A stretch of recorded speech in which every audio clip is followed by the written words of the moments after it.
Bienvenidos a esta edición especial de Detrás de la Noticia en RT. Soy Eva Gollinger. Aquí estamos en Quito, Ecuador, en el Palacio Carondelet, el Palacio Presidencial de este país suramericano.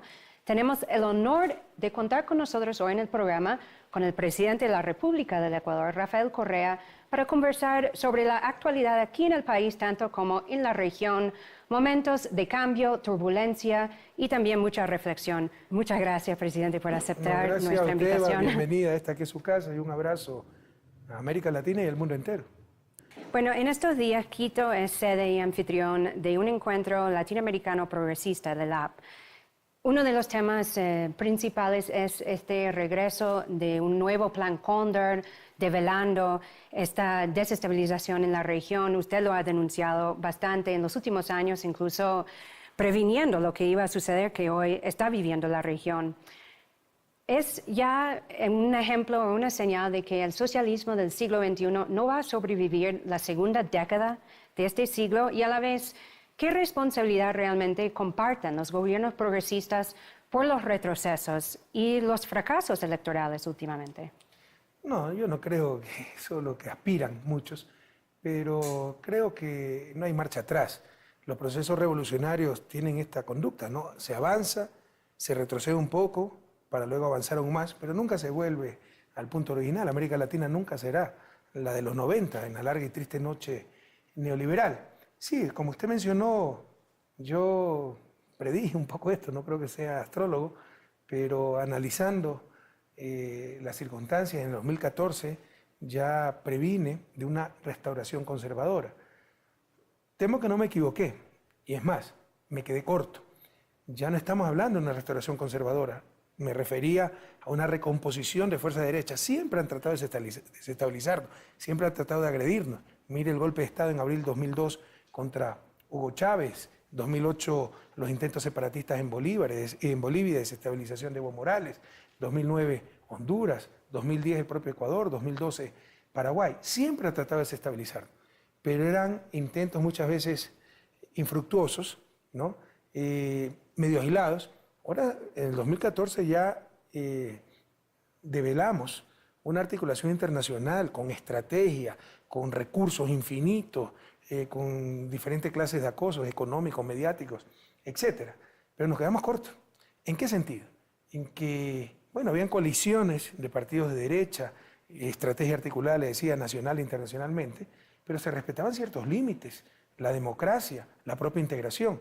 Hoy se han roto todos los límites. No hay límites ni escrúpulos. Se atenta contra la dignidad de las personas. Néstor Kirchner era una referencia para América Latina, rescató a Argentina la ceniza en la que le dejó el más brutal neoliberalismo. Hoy, si estuviera vivo, fuera un delincuente también, como pretenden hacer pasar a Cristina, que también era otra mujer icónica de América Latina, ejemplo a nivel mundial. Dilma Rousseff, el propio Lula da Silva, un líder respetado por la izquierda, por la derecha, a nivel latinoamericano, a nivel mundial. Hoy también, poco menos que un delincuente. Entonces hay una judicialización de la política, hay golpes parlamentarios, se atenta evidentemente, descaradamente contra la integración, lo cual lo respetaban antes los gobiernos de izquierda o de derecha, de cualquier orientación.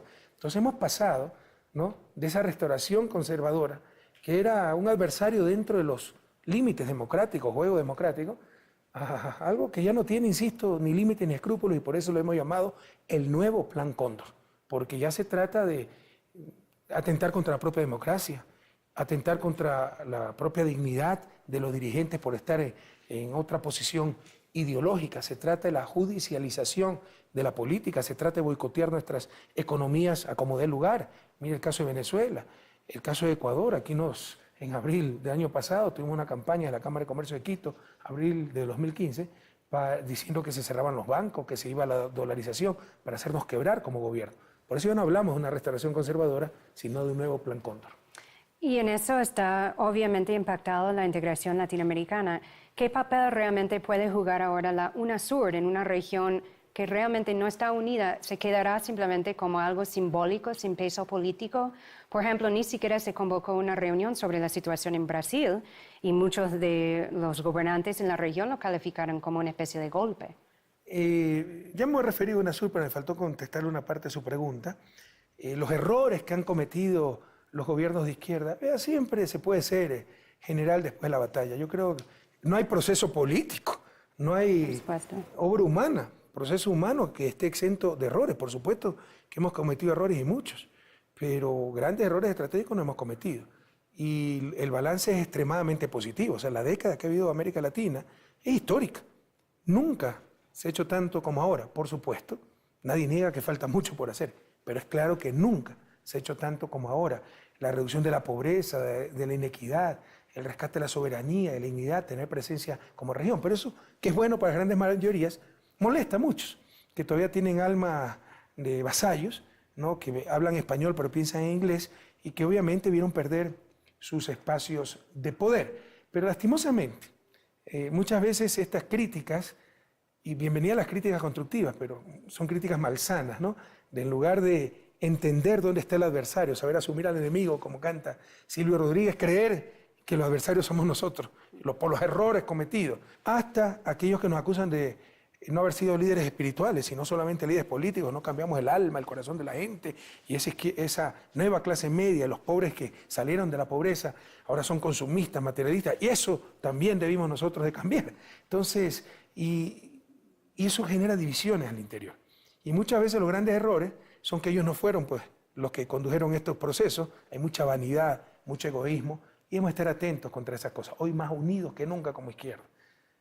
Cualquier error lo discutiremos, por ejemplo, en el caso de Ecuador, al día siguiente de la próxima victoria electoral. El 19 de febrero son las elecciones presidenciales, lo discutiremos el 20 de febrero después de haber ganado una sola vuelta. Ese es el sentido histórico de una verdadera izquierda, ese es el sentido de responsabilidad, no empezar a buscar culpables y el error aquí haciéndole el juego a la derecha. Y objetivamente, a grandes rasgos, no han sido, el balance es tremendamente positivo. ¿Qué era Venezuela antes de Chávez?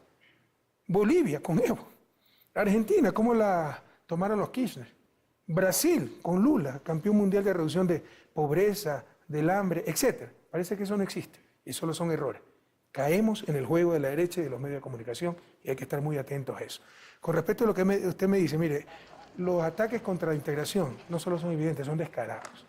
Están atentando contra UNASUR, contra CELAC, tratando de reivindicar la moribunda OEA, con la Alianza del Pacífico tratando de superar el fracaso del ALBA.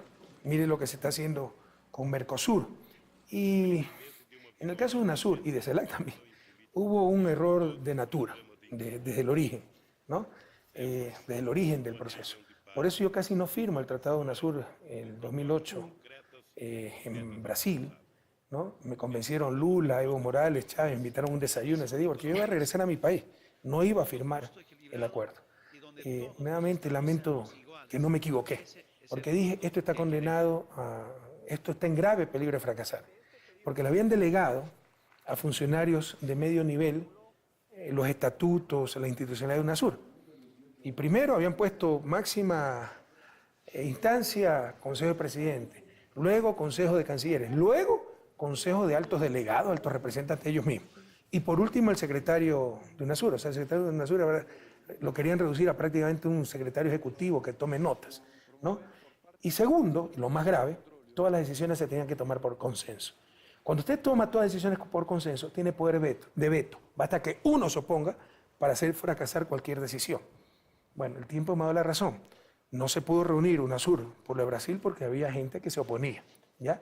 Y no hubo un pronunciamiento claro, sí del secretario, pero no de UNASUR, como esa unión de naciones del sur, frente a un hecho evidente, el golpe parlamentario en Brasil. E incluso se miró hacia otro lado. Fíjese la doble moral.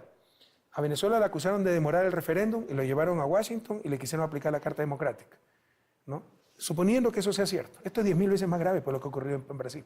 Un golpe parlamentario con acusaciones totalmente fatuas, es decir, la dictadura del voto, la mayoría, sin tener argumentos jurídicos. ¿Y quién pidió Carta Democrática? Pues, en OEA. Y se miró a otro lado y UNASUR tampoco tuvo presencia. Pero es precisamente por eso, porque todas las decisiones, en vez de poner una mayoría calificada, etcétera, se tienen que tomar por consenso y eso da poder de veto. Y esa es la fórmula del fracaso. ¿Hay manera de alguna forma corregir Cuando yo no quería ese error? Ya Lula, Chávez en ese entonces, Evo, me ofrecieron que luego se iba a rectificar ese error. Como estaba nuevo en el cargo, tenía un año apenas de presidente, no sabía todo lo que aquello implicaba. UNASUR es un tratado internacional. para modificarse tiene que pasar nuevamente por los congresos, las asambleas, los senados de cada país. Eso es prácticamente imposible. Entonces, tenemos un problema de origen de que todas las cosas tienen que tomarse por consenso, unanimidad, lo cual significa poder de veto. Hasta que uno se oponga, y siempre va a haber ese uno, para que haga fracasar cualquier decisión trascendental. Otro tema de la integración ha sido, bueno, un pilar fundamental, lo económico, lo comercial. Sin embargo, Banco del Sur, la moneda virtual Sucre, no se han realmente materializado hasta ahora. ¿Por qué? ¿Qué ha pasado? Por intereses, lamentablemente algunos no tienen esa visión de mediano o largo plazo, ven el corto plazo, ven sus intereses, las hegemonías de ciertos países a nivel regional y boicotean estas cosas que le podrían restar espacios de poder, como el Banco del Sur, por ejemplo. ¿Ya? Otros también porque, le insisto, lamentablemente todavía hay gente en la región, y no solo eso, sino que están aumentando, que hablan español pero piensan en inglés, ¿no? Cuidado, se pone bravo el patrón del norte. Entonces no hagamos una moneda regional, no hagamos un sistema de comercio compensado, que es algo evidente, para minimizar el uso de divisas extrarregionales, que nos hacen dependientes, que transfieren riqueza, el señoreaje, el que emite dinero, solo por emitir ese dinero con que se hacen las transacciones, se apropia de parte de la producción de aquellos que realizan esas transacciones. Si una silla argentina cuesta $10 y Argentina comercia en dólares a nivel internacional, ¿ya? Solamente por emitir un billete de $10 es como está captando una silla argentina, el emisor de ese billete que es Estados Unidos. Entonces es obvio que hay que minimizar el uso de monedas extrarregionales y para eso es el Sucre, el Sistema Único de Compensación Regional. Pero ni eso se ha entendido bien o no se lo quiere entender. Ahora, una última pregunta sobre la integración. Dos de los principales impulsores, dos países principales, Argentina y Brasil, ya están en manos de la derecha, no parece que quieren continuar en ese mismo camino. Y el otro grande, Venezuela, bajo Hugo Chávez, después Maduro, que ha seguido la misma política integracionista. Sin embargo, mira la situación en Venezuela, una grave crisis económica, política, quieren revocar el mandato del presidente Maduro. ¿Cómo ves la situación en Venezuela y de qué manera podría impactar sobre el futuro de la integración si el gobierno de Maduro no sobrevive a esta crisis? Mira, son tiempos difíciles, pero no terribles. También hay muchas cosas positivas. Mira, por ejemplo, Bolivia tiene los mejores indicadores macroeconómicos del mundo. Nicaragua, muy impresionante, pues, el apoyo popular al gobierno, los éxitos del gobierno sandinista. El propio Ecuador, que estos últimos meses ha tenido graves dificultades por el desplome del precio del petróleo, la apreciación del dólar. No tenemos moneda nacional a nivel de indicadores macroeconómicos, pero viendo el periodo, pues hemos crecido mucho más que el resto de América Latina. Somos los campeones en reducción de pobreza, reducción de inequidad a nivel regional y algunas cosas a nivel mundial, ¿no? Los que más avanzamos en educación, en vialidad, infraestructura, matriz energética limpia, renovable, puertos, aeropuertos, etc. Entonces, hay grandes ejemplos de éxito. Uruguay, nunca se habló de Uruguay, que tiene un gobierno de izquierda y es el país de desarrollo relativo más grande, más alto de América Latina. Se buscan los países con problemas, esto es propaganda, ¿no? Venezuela, Brasil. Sí, la integración ha recibido graves golpes. Siempre en la vida el factor suerte es un factor que cuenta. Y se tuvo mala suerte, tuvimos que lamentar tragedias, ¿no? La muerte de nuestro primer secretario de UNASUR, Néstor Kirchner, en funciones, un verdadero líder. La muerte de Hugo Chávez, ¿no? Uno de los principales impulsadores de la integración, uno de los principales líderes que buscaban esa integración de la patria grande. Pero hay que seguir adelante, así es la vida, ¿no? La mala suerte es un factor que juega en la vida. Son tiempos duros, insisto, pero no terribles.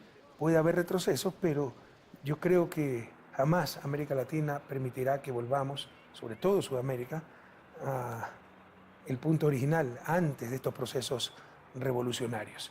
Con respecto a Venezuela, pues tiene un acoso mediático, boicot económico, etcétera, ¿no? Entonces, es el ataque, ese plan Cóndor, que le digo. Sin embargo, insisto, o sea, independientemente de lo que pase en Venezuela, lo que pasó en Brasil, ahí sí la pérdida democrática de las elecciones en Argentina, hay que seguir adelante.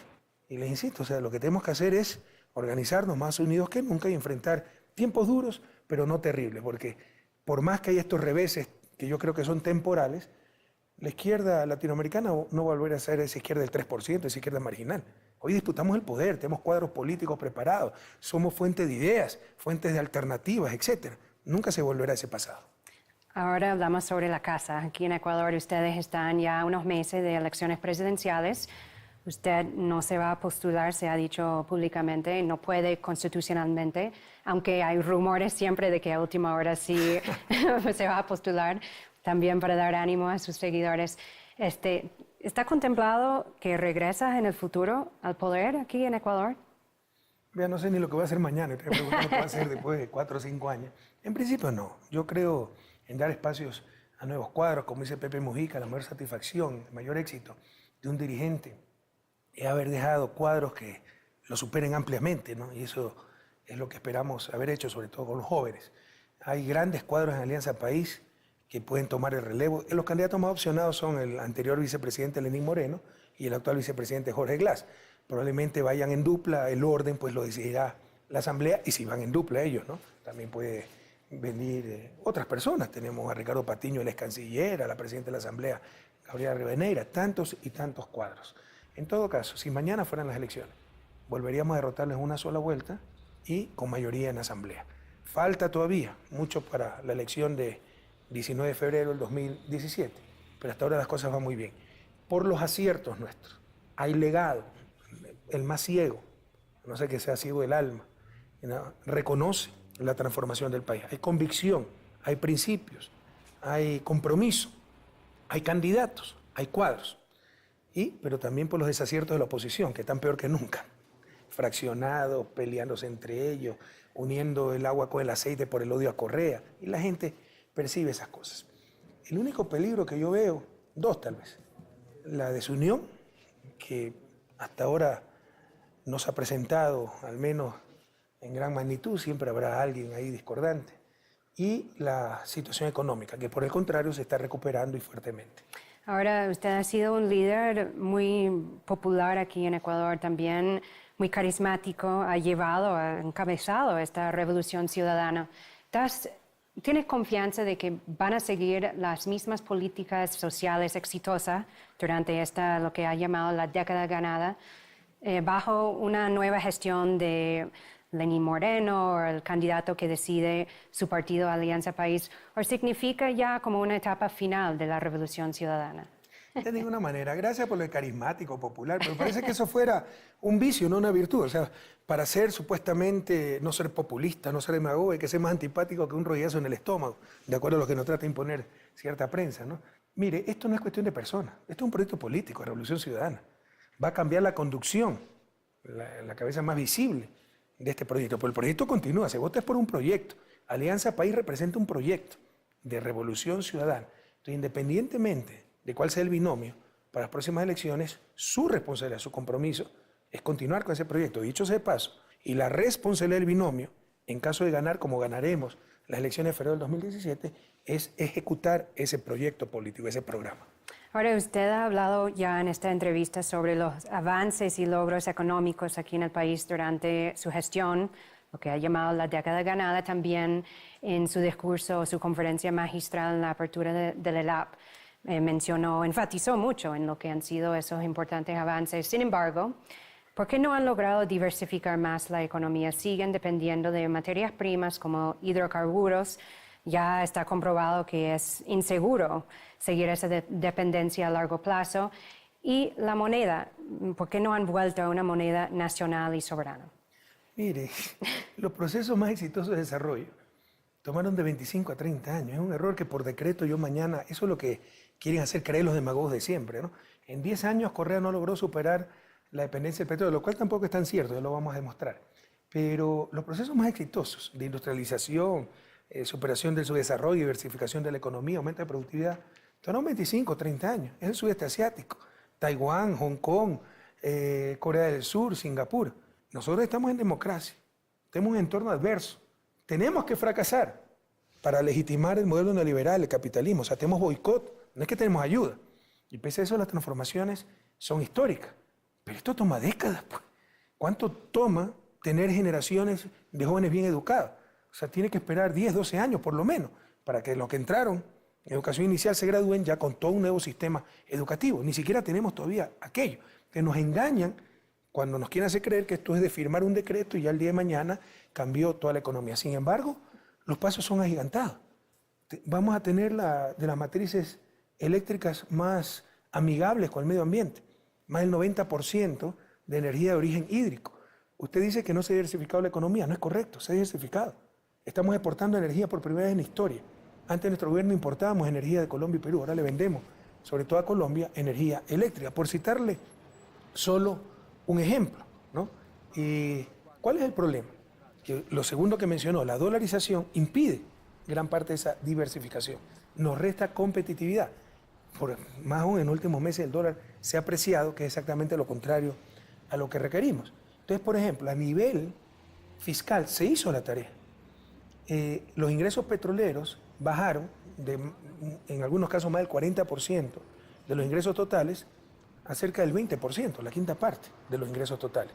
¿Dónde no se avanzó lo suficiente? En el sector externo, donde el petróleo era la mitad de las exportaciones, pero las exportaciones son privadas. O sea, el petróleo sí es del Estado, el resto es privado, banano, camarón, café, cacao, etc. Entonces el sector privado, entre comillas, que no hizo la tarea. En descargo de ese sector privado, tengo que decirles que es muy difícil, por ejemplo, diversificar exportaciones con un tipo de cambio fijo extremo como el dólar. Por ejemplo, nosotros producimos muchas cosas comunes con Colombia. Tenemos los mismos mercados, Unión Europea, banano. Pero ellos tienen, por la depreciación del peso, un salario básico que guarda los $200. Nosotros tenemos $366 de salario básico. ¿Cómo lucha contra eso? Ellos tienen moneda nacional, pueden depreciar la moneda y reducir salarios en términos de divisa, en términos de moneda extranjera. Pero sí se ha avanzado y mucho. Su segunda pregunta, ¿por qué si la dolarización es tan mala no salimos de la dolarización? Porque en economía hay cosas que son muy fáciles de hacer y casi imposibles de deshacer. Lo más fácil es poner un impuesto o un subsidio. Quite después ese subsidio, por ineficiente que sea. Aquí tenemos el subsidio del gas, totalmente ineficiente. Más se benefician los ricos que los pobres. Pero quite pues ese subsidio del gas. Vamos a ver qué gobierno puede resistir eso, ¿ya? Porque de todos modos tiene un impacto en los pobres, que la gente se acostumbró a eso, pese a las distorsiones que se han generado, pese a lo absurdo que es, porque subsidiamos un bien importado, no renovable, peligroso para la salud, en vez de haber impulsado el uso de energía eléctrica en los hogares. Pero ya los hogares cocinan con gas. Quite ese subsidio. Hay cosas muy fáciles de hacer y muy difíciles de deshacer. Una de ellas es la dolarización. Yo quiero salir de la dolarización. Me hacen corridas bancarias, me sacan la plata del país, hacen colapsar la economía. Sería un caos económico y social. Más aún un gobierno de izquierda. Si algún día salimos de la dolarización, muy probablemente será un gobierno de derecha, porque sea más fácil vender esa salida. Pero un gobierno de izquierda, como siempre fuimos críticos de la dolarización, como nos opusimos a la dolarización, dicen boicoteamos la dolarización, ¿no? Entonces generaría un verdadero caos. En estos momentos no nos queda nada más que sostener esa dolarización y lastimosamente es un sistema tan rígido que toda la economía debe organizarse no en función del ser humano, no en función del bienestar de la gente, sino en función de sostener la dolarización. Presidente, el presidente Barack Obama también está terminando su último mandato. Usted ha tenido buenas palabras sobre lo que ha sido, la relación que está desarrollando ahora con Cuba. Ha sido un gran logro de la gestión de Barack Obama. Sin embargo, durante el gobierno de Obama ha seguido alimentando Estados Unidos a través de sus agencias la desestabilización en América Latina, financiando grupos antigubernamentales aquí en Ecuador, Bolivia, Venezuela, otros países, con una agresión también a través de sus voceros diplomáticos. Bueno, el caso de Venezuela es más ejemplar. ¿Le otorgas alguna responsabilidad a Obama por estos retrocesos en la región? Pero por supuesto. Yo sé diferenciar entre la confrontación de ideas, visiones, ideología y la persona. O sea, yo creo que Barack Obama es una buena persona muy agradable, padre de familia, etcétera, una persona sana. Pero no estoy de acuerdo con muchas de las cosas que ha hecho, pero a él todo mi respeto como persona. Y yo creo que con América Latina no hizo mucho. Sí es histórico lo de Cuba, restablecer relaciones, pero ¿y el bloqueo? Le aseguro que Cuba prefiere 1.000.000 de veces que le levanten el bloqueo a restablecer relaciones. Y Guantánamo, y lo que hizo con Venezuela, todavía siguen siendo los árbitros del bien y del mal en el mundo, no sé quién los nombró, los gendarmes a nivel mundial. Entonces, que Venezuela es un peligro para la seguridad nacional de Estados Unidos, en consecuencia hay que ponerle sanciones, ¿no? La doble moral. O sea, continúa esa doble moral de Estados Unidos en su política exterior. No es si somos gobiernos buenos o malos, no es si somos presidentes honestos o corruptos, es si estamos con ellos o contra ellos. Porque cómo han respaldado a ciertos dirigentes regionales impresentables, ¿no? Como el de aquí del norte, el anterior.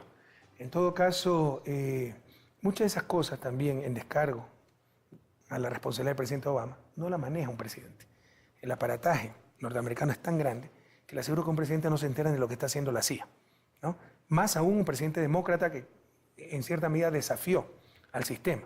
Hay un sistema tan consolidado en Estados Unidos de grupos de poder, grupos económicos, industriales, grupos fundamentalistas religiosos, fundamentalistas políticos de extrema derecha, que un presidente es un sistema que sobrepasa con mucho una presidencia y un gobierno. Entonces, muchas de las cosas que suceden, le aseguro que ni siquiera las conoce el presidente Obama. Ahora se nos está acabando el tiempo, pero tengo que hacer una última pregunta. En una ocasión, hace poco, usted hizo un comentario tal vez en tono sarcástico, diciendo que el candidato preferencial a la presidencia en Estados Unidos para América Latina sería Donald Trump. Obviamente, muchos líderes y ciudadanos latinoamericanos, tanto como estadounidenses, no comparten esa opinión. Es un hecho, Trump es racista, xenofóbico, machista, totalmente ignorante sobre la política en todo sentido, exterior, interior, todo. ¿Es una broma? ¿Sigue pensando así? ¿Y qué esperas de un futuro gobierno en Estados Unidos con la relación con Ecuador? Obviamente por Estados Unidos yo quisiera que gane Hillary, que además la conozco personalmente y la aprecio muchísimo, pero seriamente, para América Latina sería mejor un Trump. ¿Cuándo llegaron todos los gobiernos progresistas al poder? Eso. ¿Cuándo llegaron todos los gobiernos progresistas al poder? ¿Con Obama o con Bush? Era tal la política, tal el rechazo, la reacción a las políticas primarias, elementales de Bush, que generó toda una reacción en América Latina. Lo mismo generaría Trump, exacerba las contradicciones. Pero por el bien de Estados Unidos y del mundo, quisiera que gane, y por mi aprecio personal hacia ella, quisiera que gane Hillary. ¿Y la relación Ecuador-Estados Unidos? Bueno, ojalá la podamos mantener en el mejor nivel, pero en un marco de respeto mutuo, ¿no? Un marco de subordinación, como siempre han sido, lamentablemente, las relaciones con Estados Unidos en anteriores gobiernos, y es lo que no alcanzan a entender, ¿ya? Que nosotros no vamos a aceptar reportes de Secretaría de Estado juzgando los derechos humanos en Ecuador, el nivel de la democracia. Si ellos no hacen, nosotros también lo vamos a juzgar sus derechos humanos, pena de muerte, esas cosas. Entonces, no entienden, ¿ya?, que las nuevas relaciones en un marco de mutuo respeto entre dos países soberanos, no de subordinación, como lamentablemente ocurría con gobiernos anteriores. Presidente, muchas gracias por su tiempo. Gracias a ti, Evelyn.